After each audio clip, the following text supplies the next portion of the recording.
Belakangan ini cukup luas berkembang gagasan untuk memperbaiki pendidikan Indonesia.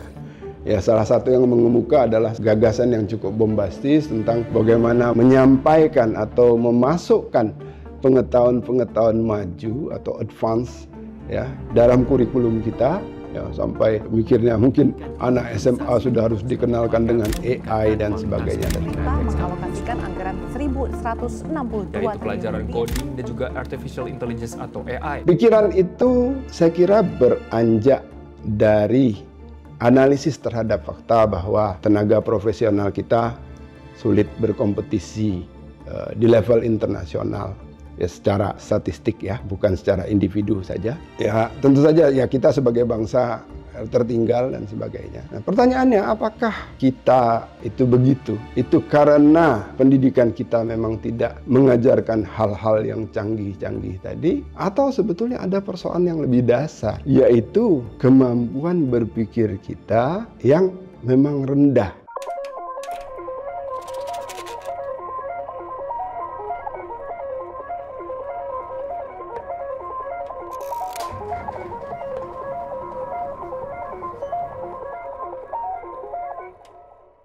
Artinya, kita akan berada dalam persimpangan penting dalam perumusan kebijakan pendidikan kita. Kita mau mengejar isi yang canggih atau pendidikan kita itu membentuk fondasi berpikir yang benar.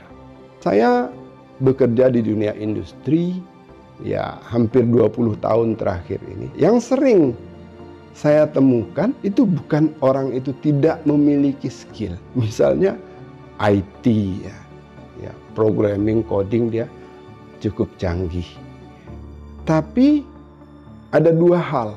Yang pertama, dia tidak bisa memotret situasi yang sedang dia hadapi, kemudian merumuskan solusinya dengan memakai apa yang dia miliki, dengan informasi yang dia miliki. Pada level yang tinggi itu seperti itu. Artinya dia bisa coding, bisa apapun, dia tidak bisa menyelesaikan masalah. Pada level yang sangat rendah, saya pernah minta orang lulusan sarjana lah, ya, menaksir volume tangki. Dia dulu SD mungkin belajar tentang bagaimana menghitung volume silinder misalnya. Nah, ketika berhadapan dengan sebuah tangki itu, dia tidak tahu cara menghitungnya, tidak bisa mengaplikasikan rumus matematika tadi ke persoalan sederhana yang sedang dia hadapi. Menurut saya, problem kita lebih besar di situ. Artinya benar saja bahwa kita kekurangan yang canggih-canggih ini tadi, tapi yang lebih fundamental sebetulnya, yang canggih-canggih ini sebenarnya terlalu mewah untuk disajikan. Sebelum kita menyelesaikan persoalan fundamental, yaitu persoalan membentuk kemampuan berpikir tadi. Kita ini semua bekerja. Bekerja itu apa sih? Bekerja itu menyelesaikan masalah, mencari solusi terhadap apapun yang kita hadapi di internal perusahaan. Dan pada akhirnya, setiap perusahaan itu kan menyediakan solusi bagi customer-nya. Ya, kita mencari solusi, ya, memecahkan masalah-masalah. Urutan logika penyelesaian masalah ini yang seringkali masih gagal diimplementasikan, gagal dipraktekkan. Ya, termasuk kebiasaan-kebiasaannya. Contoh sederhana, ketika kita mengatakan, oh mesin ini rusak. Yang pertama, metode ilmiah menuntut kita menjelaskan dulu fakta-fakta tentang gejala yang kita amati pada mesin itu. Nah, seringkali orang tidak mau bersusah payah menggali fakta tentang gejala yang membuat tadi mesin itu bisa dikatakan rusak. Dia lebih ingin cepat menyimpulkan, oh ini rusak, rusaknya di sini. Padahal ada langkah yang harus dia lakukan lagi. Setelah mengumpulkan fakta tadi, ya, dia menganalisa hubungan antar fakta itu, kemudian mencari sebab kenapa fakta itu terjadi. Barulah dia bisa merumuskan solusi. Nah, orang lagi-lagi ingin mencari jalan pintas, oh ini begini aja, cepat saja. Itu artinya dia tidak membangun metode ilmiah. Ya, tidak membangun metode berpikir ilmiah, tidak menggunakannya untuk menyelesaikan masalah yang sedang dia hadapi. Contoh lain adalah dalam sains itu ada yang dikenal dengan istilah simulasi. Ya, kalau dalam bahasa manajemen, thinking twice. Jadi kata Stephen Covey, everything is created twice. First, it is created mentally, and then physically.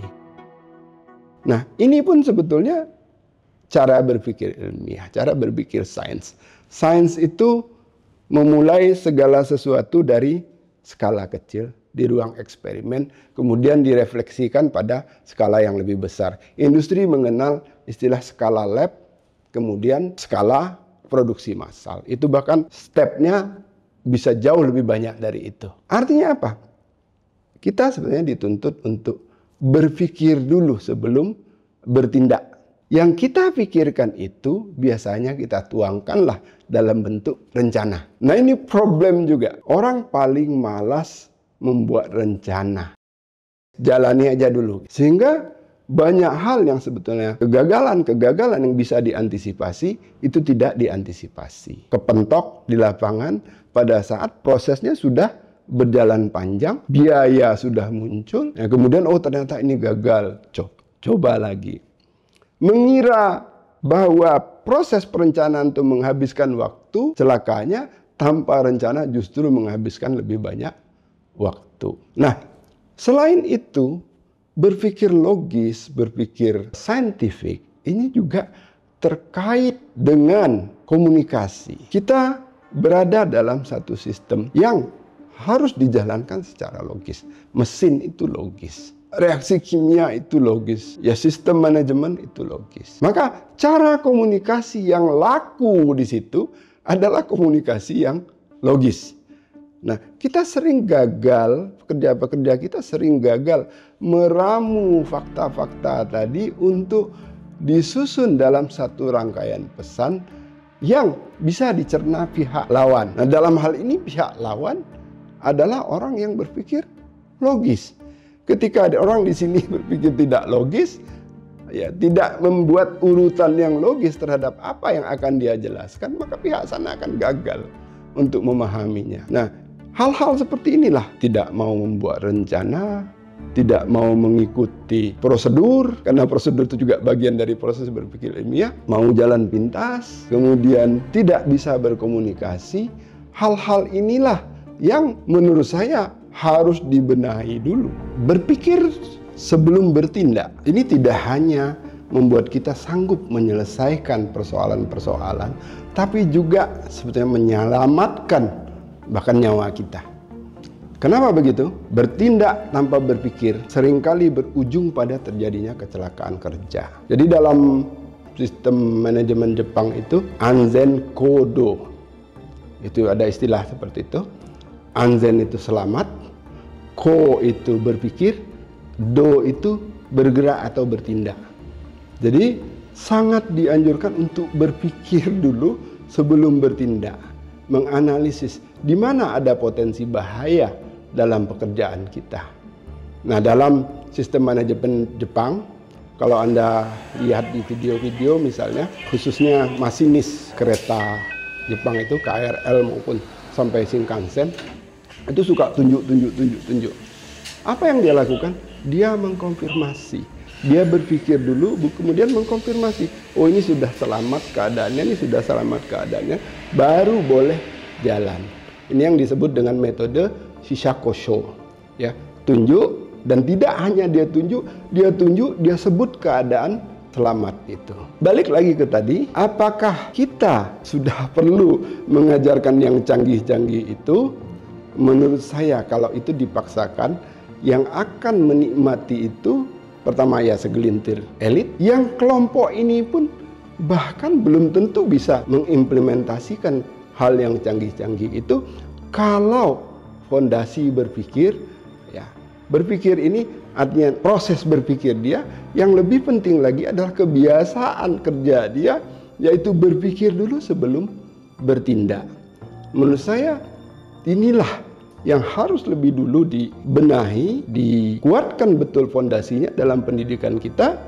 Kalau ini sudah selesai, kita bisa beranjak ke level yang jauh lebih tinggi dari itu.